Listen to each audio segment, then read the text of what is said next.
up, Mustangs? It's Miss Hibbard coming at you with a science demo. Today we're going to be talking about air pressure and the strength that air pressure actually has. So to start off, I'm just going to show you our setup. First of all, we have an open flame, so I'm making sure to be safe with my goggles and my hair pulled back. And I have a mitt and some tongs right here that I'll be using.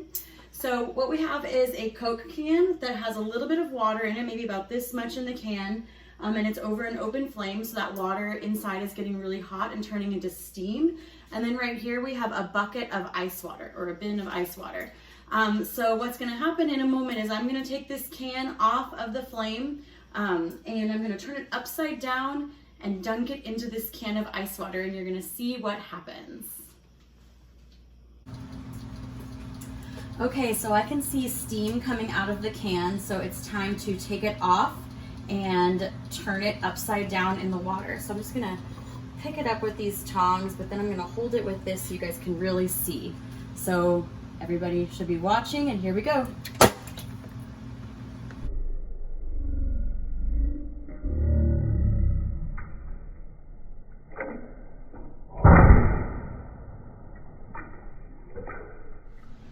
That was awesome. It's one of my favorite demos of the year. But let's talk about why it happened. So when you're on Earth, we have an atmosphere of air, and the air is actually pushing on you all the time with quite a bit of pressure. Same thing goes for this can. I have one that has not been crushed. There's air pushing in on this can with a lot of pressure. So why isn't it being crushed right now? Well, there's also air inside the can pushing out with a lot of pressure, and those forces are balanced. And we know that with balanced forces, we're not going to have any change. So the can is just sitting here. It's not being crushed. It's not expanding, just hanging out.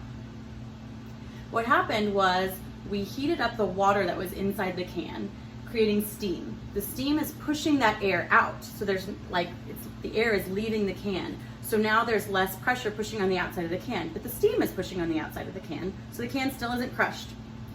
But when we cooled the can really quickly by dunking it in that ice water, the steam condensed back into liquid water, and there was no air left in the can to push out, so all the air around the can pushing in crushed the can. So that's air pressure. What does this have to do with weather? Well, that's what we're going to talk about soon.